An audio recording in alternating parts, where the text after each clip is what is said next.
नमस्कार। सिनेमा की दुनिया के हमारे इस खास एपिसोड में आप सभी दर्शकों का स्वागत है। सिनेमा जो न सिर्फ हमारे समाज का आईना है, बल्कि समाज में जो प्रेरणादायक कहानियां होती हैं, वो भी लोगों के सामने पेश करता है। और इन्हीं कहानियों को लेकर आते हैं इनके फिल्म मेकर। आज हमारे स्टूडियो में एक ऐसे ही गेस्ट मौजूद हैं जो समाज के जो सोशल इश्यूज हैं उनको लेकर वो ना सिर्फ डॉक्यूमेंट्रीज बनाते हैं, उनकी डॉक्यूमेंट्रीज को सराहा जाता है, बल्कि कई इंटरनेशनल फिल्म फेस्टिवल में भी ये डॉक्यूमेंट्रीज का प्रीमियर शो हो चुका है। धो रो धो नो को ये डॉक्यूमेंट्री मेकिंग और फोटोग्राफी के माध्यम से पर्यावरण और सामाजिक मुद्दों को उठाने वाले प्रणब एच आज अपनी अलग पहचान बना चुके हैं। उनकी कला को राष्ट्रीय ही नहीं अंतर्राष्ट्रीय स्तर पर भी न केवल बेहद लोकप्रियता मिली है, बल्कि बड़े अवार्ड से भी नवाजे गए हैं। इनमें 2009 में फ्रांस के कान में मिला सोनी विश्व फोटोग्राफी अवार्ड भी शामिल है। कभी एनजीओ वॉलंटियर के तौर पर शिक्षा और स्वास्थ्य जैसे मुद्दों को लेकर काम करने वाले प्रणब एच आज अपनी फिल्मों और तस्वीरों के जरिए जागरूकता पैदा कर रही हैं। उनकी डॉक्यूमेंट्री फिल्में विश्व के 50 से अधिक फिल्म फेस्टिवल्स में न सिर्फ शामिल हुई हैं, बल्कि बेहद पसंद भी की गई हैं। वो अपनी पहली ही डॉक्यूमेंट्री फिल्म नंद मास्टर चटसल्ली से चर्चा में आए। ये डॉक्यूमेंट्री दरअसल शिक्षा की अलख जगाने वाले नंदा पृष्टि के जीवन पर आधारित है। ओडिशा के एक सुदूर गांव में रहने वाले 100 साल से अधिक के इस बुजुर्ग का पूरा जीवन मुफ्त शिक्षा का उजाला बांटने में बीता है। उन्होंने अपने जीवन का आधे से ज्यादा समय शिक्षा के लिए समर्पित कर दिया। धो रो धो नो को ये जिसका फल उन्हें 2021 में पद्मश्री के तौर पर मिला। वो पल बेहद भावनात्मक था कि जब उन्हें ये सम्मान हासिल हुआ और दुनिया ने उनका नाम सुना और जाना। श्री नंदा पृष्टि समाज सेवा।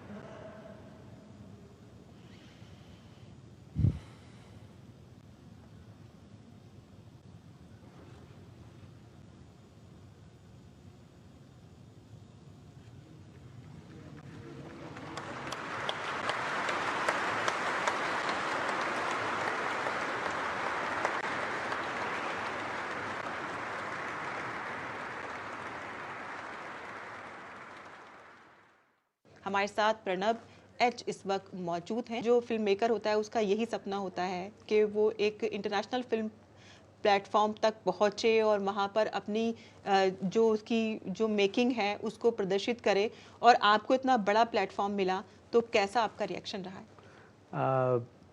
नंद मास्टरों का चाटसाली जो मेरी डेब्यूट फीचर फिल्म है, प्रोड्यूस्ड बाय अभयपति, तो उस फिल्म को हम इंटरनेशनल फोरम्स में प्लेस करने की बहुत कोशिश में लगे हुए थे।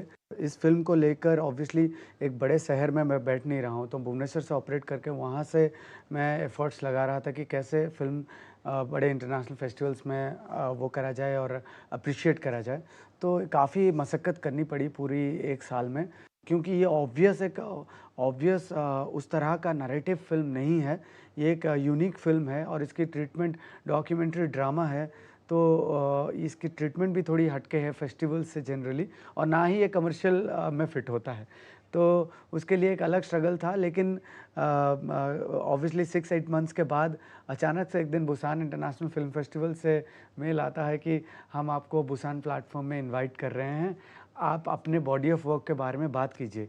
अब अपने फिल्म नंद मास्टर चाटसाली के बारे में भी बात कर सकते हैं, और आपको प्रोग्रामर से बड़े बड़े फेस्टिवल के प्रोग्रामर से हम मिलाएंगे आपको। आपकी नेक्स्ट फिल्म की पिचिंग के लिए, आप नेक्स्ट फिल्म की फ़ंड के लिए पिच कर सकते हैं, अपना आइडिया पिच कर सकते हैं।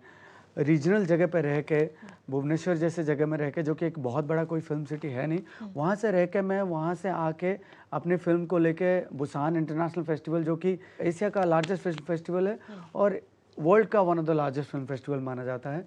प्रणब जी, आपका ये मानना है कि सिनेमा जो है वो बहुत ही अच्छा एक माध्यम है, न सिर्फ अपने कल्चर को इंटरनेशनल प्लेटफॉर्म तक पहुंचाने का, बल्कि यहाँ की जो कहानियाँ हैं, प्रेरणादायक जो कहानियाँ हैं, उनको भी लेकर आप एक इंटरनेशनल प्लेटफॉर्म तक पहुंचा रहे हैं।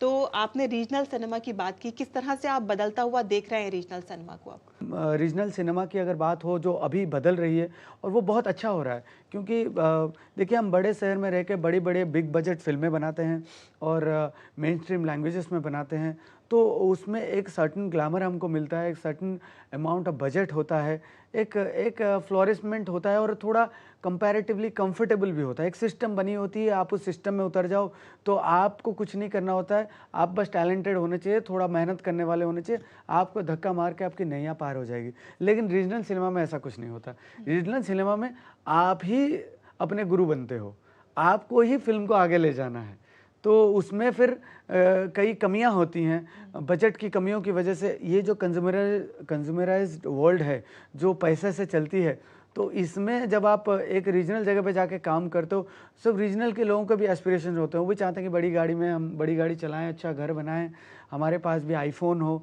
तो उस सिचुएशन में आप जब इंडिपेंडेंट फिल्में करते हो, चाहे वो आप इंडिपेंडेंट डॉक्यूमेंट्रीज रीजनल से लेके आते हो या कमर्शियल मतलब फिक्शन फिल्म भी लेके आते हो, लेकिन कहीं ना कहीं एक बजट का एक बहुत बड़ा स्ट्रगल रहता है और कहीं ना कहीं एक टेक्निकल एक्सपर्टीज़ का, क्योंकि जहाँ बजट नहीं है वहाँ लोग काम नहीं करेंगे, वो किसी और इंडस्ट्री में चले जाएंगे। तो पलायन बहुत होता है रीजनल इंडस्ट्री से आर्टिस्ट का, वो अक्सर या तो बॉम्बे चले आते हैं या हैदराबाद चले जाते हैं या कहीं बाहर के कंट्री में स्कोप ढूंढते हैं या सिनेमा ही छोड़ देते हैं। ज़्यादातर लोग तो सिनेमा छोड़ देते हैं। अच्छा। करना, तो उसमें सस्टेन करना, लगे रहना, बनाना, तो ये भारत में एक नई OTT प्लेटफॉर्म आने के बाद, फिल्म फेस्टिवल्स और थोड़ा पब्लिसाइज होने के बाद, स्पेशली इंटरनेट जो भारत के गवर्नमेंट ने डिजिटल इंडिया का जो शुरुआत किया, डिजिटल इंडिया में जो इंटरनेट फ्री हुआ, मेरे ख्याल से वो रीजनल सिनेमा को भी बहुत बूस्ट किया। तो वो रीजनल सिनेमा का जो बूस्ट है वो कहीं ना कहीं डिजिटल इंडिया के बाद, आपके इंटरनेट फ्री होने के बाद वो शुरू हो चुका था। हमारी जो संस्कृति है वो ज़्यादातर डाइवर्सिटी की है, कई लैंग्वेजेस हैं, कई तरह के कल्चर्स का एक संगम है, तो कई तरह के रिलीजन्स का एक संगम है। तो ऑब्वियसली हम उसमें जो ये सारा जो संगम है वो आपको रीजनल सिनेमा में ज़्यादा मिलेगा। हाँ। आप स्टीरियोटाइप नहीं करोगे, आप कस्टमाइज नहीं करोगे, और ऑब्वियसली दुनिया भी इतनी तो अच्छी है कि आप अगर कुछ काम अच्छा करो, ये दुनिया में तो बहुत उसको केयर सराहना चल रहा है, मिलती बहुत है। लड़ाइयाँ चल रही जी। है, लेकिन उस बीच में भी हाँ। इतना अच्छे लोगों का अच्छे काम का स्कोप हमेशा होता है। हाँ, जैसे कि आपकी ये फिल्म थी नंदा मास्टर चटासल्ली, ये कान फिल्म फेस्टिवल में भारत पवेलियन, इंडियन पवेलियन में इसका प्रीमियर हुआ था, तो ये भी आप कह सकते हैं कि ये एक अच्छा प्लेटफॉर्म आपको मिला कि वहाँ पर आपने अपनी इस फिल्म को दिखाया, प्रदर्शित किया और लोगों ने इसको सराहा, उसके बाद कितनी सराहना मिली। तो थोड़ा सा हम इस फिल्म के बारे में भी आपसे थोड़ा सा जानना चाहेंगे कि नंदा पृष्टि जो हैं वो 104 साल के थे और 70 साल तक वो खुद कहते हैं अपना आप ही उन्होंने कि उन्होंने वहाँ पर जो सीनियर सिटीजन हैं उनको पढ़ाया, बच्चों को पढ़ाया, यानी कि कह सकते हैं कि वुमेन को भी पढ़ाया। हाँ। एक्चुअली क्या है, उनके जो वुमेन स्टूडेंट्स हैं सब शादी करके दूसरे गांव में चले गए और वो अक्सर वो थोड़े एज भी हो गए हैं, तो उनके फैमिली को एक्सेस करना और मिलना और शूट करना हमारे लिए बहुत मुश्किल हो गया। हाँ। स्पेशली जब नंदा सर गुजर गए, हाँ। क्योंकि हमारे शूट के दौरान वो गुजर गए, तो स्टूडेंट्स का पता नहीं चला वो कहाँ हैं, क्योंकि वो उनके टाइम के भी बहुत, और हम थोड़े यंग वुमेन को नहीं शूट करना है। वो चाटसाली में हमने दिखाया है कि छोटे बच्चे जो हैं उसमें गर्ल्स बॉयज सब हैं, लेकिन कुछ उस टाइम भी नंदा सर ने काफ़ी कोशिश करी कि वुमेन को एजुकेट वो करें, और अक्सर वो विवाहित महिलाएं उनके पास नहीं आती थी, क्योंकि वो गांव की बहू होती थी, लेकिन गांव की लड़कियों ने उनके पास पढ़ाई करी, फिर वो जाके कहीं और एजुकेशन उन्होंने स्प्रेड किया होगा। अच्छा, मैंने जो इस डॉक्यूमेंट्री को देखा तो मुझे एक चीज़ की बहुत ज़्यादा हैरानी हुई कि उनके पूरे सफ़र को, यानी कि आपने उनको दिखाया और ये अवार्ड मिलने की जो उनका पूरा प्रोसेस रहा कि वो गाड़ी में बैठ के गए और वहाँ उन्होंने उस अवार्ड को लिया, और एक काफ़ी भावनात्मक वो पल थे जब उनको अवार्ड मिल रहा था। तो ये पूरी यात्रा क्या आपने उनकी उसी के साथ साथ वो शुरू करी और फिर उनकी मतलब जो निधन हुआ वो भी आपने दिखाया, उनकी अंतिम यात्रा भी आपने दिखाई, तो ये सब आपने कैसे किया? पहले तो एक आपका पुराना क्वेश्चन है, मैं उसका आंसर दे के इस पे आता हूँ। हाँ। तो पहले तो मैं बहुत बहुत धन्यवाद दूंगा दो लोगों को, खास करके एक जो अपने जो गवर्नमेंट ऑफ इंडिया है, जिन्होंने नंदा सर को इतना सराहाया और इनको पद्मश्री से नवाजा, और हमारी जो नंदा पृष्टि के डॉक्यूमेंट्री बायोग्राफी है, डॉक्यूमेंट्री ड्रामा बायोग्राफी है, जो फिल्म हमने बनाई नंदा सर पे के लाइफ पे, उस फिल्म को लेके भारत पवेलियन में कान फिल्म फेस्टिवल में प्रेजेंट किया, जिसकी वजह से एक उड़ीसा को भी और इस फिल्म को भी और नंदा सर के कहानी को भी एक लाइमलाइट, एक पब्लिक में और उसका प्रचार हुआ। तो इसके लिए मैं गवर्नमेंट ऑफ इंडिया को थैंक्स कहूँगा, और मैं मेरे प्रोड्यूसर अभयपति जी को, जो एक जर्नलिस्ट हैं, तो उनको भी बहुत बहुत धन्यवाद कहूँगा। उन्होंने मुझे चुना, मैंने उनको नहीं चुना। उन्होंने कहा कि वो नंदा पृष्टि पे फिल्म बनाना चाहते हैं, और मैंने कहा कि मैंने ऑब्वियसली मैं मिलने गया उनके साथ, तो मैं मना नहीं कर पाया। ये दोनों सेक्शन को मैं धन्यवाद करना चाहूँगा। तो फिल्मिंग के दौरान हमें लगा कि ये फिल्म की पोटेंशियल बहुत बड़ी है, और ये कहानी सिर्फ नंदा सर की आज की कहानी अगर हम दिखाते हैं तो ये कंप्लीट नहीं होगी।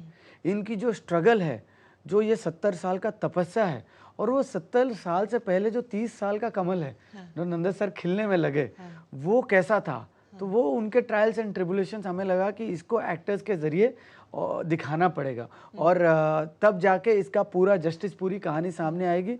तो ये एक नेचुरली डॉक्यू ड्रामा बनते हुए नज़र आई। ये फिल्म में 99% लोग नॉन एक्टर्स हैं या फर्स्ट टाइमर्स हैं। अच्छा। तो ऐसे मतलब ये बहुत बड़ा एक्सपेरिमेंट है सिनेमा में।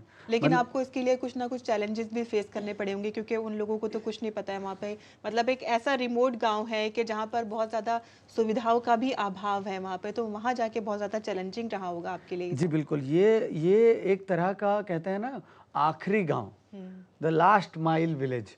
तो ये आखिरी गांव इसलिए है क्योंकि एक तो ये उड़ीसा के जाजपुर डिस्ट्रिक्ट के एक टाइम पे बहुत हैवी ट्राइबल जोन, और अभी बाद में माइनिंग हो गई, लेकिन अभी भी ट्राइबल आसपास बहुत हैं, तो ट्राइबल जोन के पास गांव है, और ये एक लोअर कास्ट विलेज है। हमारा जो कास्ट सिस्टम है कई जगह अनफॉर्चुनेटली उसका सफरिंग भी होता है। तो ये जो गांव है ये अपना एक तरह का लोअर कास्ट विलेज है, यहाँ ज़्यादा अपर कास्ट के लोग हैं नहीं। तो उसमें नंदा सर जो हैं ये लोअर कास्ट से एक ज्ञानी पंडित बने, तो ये एक अद्भुत कॉम्बिनेशन है। और इनकी जो स्पिरिचुअलिटी की नॉलेज है, ये कई बड़े बड़े विद्वान को पीछे छोड़ जाएंगे, और ये बोस्ट भी नहीं करते, और ये कहते हैं कि भाई मुझे क्यों अवार्ड मिला, मैंने तो कोई बड़ा टॉप काम किया नहीं है।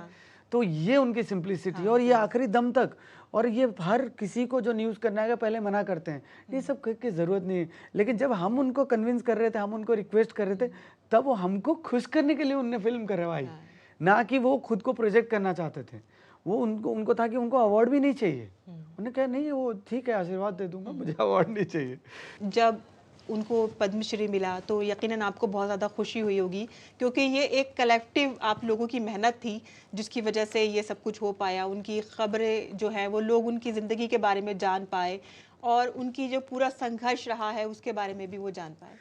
देखिए, पद्मश्री अवार्ड के लिए तो जिन्होंने उनको प्रेजेंट किया, उनका प्रपोजल दिया, उनको बहुत बहुत धन्यवाद। मुझे तो एग्जैक्टली नहीं पता चला, कई लोग क्लेम कर रहे थे, तो लेकिन जिन्होंने पद्मश्री दिया वो तो गवर्नमेंट ऑफ इंडिया है, उनको तो ऑब्वियसली धन्यवाद, क्योंकि वो तो दे ही रहे थे। लेकिन आप उनके जो संघर्ष रहा और जो उनका ज़िंदगी का सफ़र रहा, उसको लोगों के सामने डॉक्यूमेंट्री की शक्ल के अंदर लेकर आए हैं। मुझसे पहले मुझे लगता है कि मैं धन्यवाद देना चाहूँगा उन सारे जर्नलिस्ट को। हमने फिल्म में कई जर्नलिस्ट को दर्शाया है, इसीलिए ये एक ऑनेस्ट जर्नलिज्म को भी ये दिस फिल्म इज़ ऑल्सो, एक तो ये फिल्म एक ट्रिब्यूट है सारे गुरुओं को, टीचर्स को, जो पैसे को लालच सोच के नहीं पढ़ाते, एजुकेट करने के लिए सही मायने में पढ़ाते हैं और फ्री में पढ़ाते हैं, उनके लिए ट्रिब्यूट है, असली टीचर्स को ट्रिब्यूट है। दूसरा, ये एक ट्रिब्यूट है जर्नलिज्म को, क्योंकि ऑनेस्ट जो जर्नलिस्ट रहता है वो दूर दराज में कहीं गांव में लास्ट माइल विलेज की कहानी ला के रखता है। और यहाँ तो एक कैंपेन की तरह जर्नलिस्टों ने आपस में कंपटीशन किया कि ये नंदा सर की कहानी कैसे आगे जाए। हमें तो जर्नलिस्ट कहानी बनाने के बाद पता चला। ऑब्वियसली मेरे प्रोड्यूसर भी एक जर्नलिस्ट हैं, उनका इसमें बहुत बड़ा कंट्रीब्यूशन रहा है। कई और जर्नलिस्ट हैं जिनका हमने फिल्म में दिखाया है। तो ये उड़ीसा का जर्नलिस्ट का कमिटमेंट था कि नंदा सर को आगे लाया जाए। अगर हम एक्टर्स की बात करें तो हमने रियल लोगों के साथ काम किया और एक्टर्स के साथ। ये फिल्म लगभग 3 साल के आसपास चलती रही। इसकी प्रोडक्शन, पोस्ट प्रोडक्शन साथ में, रिसर्च साइमल्टेनियसली चलती रही। ये फिल्म बनते बनते बनी। पहले छोटी फिल्म, फिर बाद में लंबी फिल्म, कोलकाता में 2 घंटा 13 मिनट की फिल्म, फिर अभी वो 90 मिनट फाइनल लॉक हो गई फिल्म। अभी हमारी जो फिल्म है नंदा मास्टर का चाटचाली, जो मेरी डेब्यूट फीचर फिल्म है और ये डॉक्यू ड्रामा है। मैंने पहले बहुत सारी शॉर्ट डॉक्यूमेंट्रीज अलग अलग इश्यूज़ में बनाई हैं, हमेशा से बनाते रहा हूँ।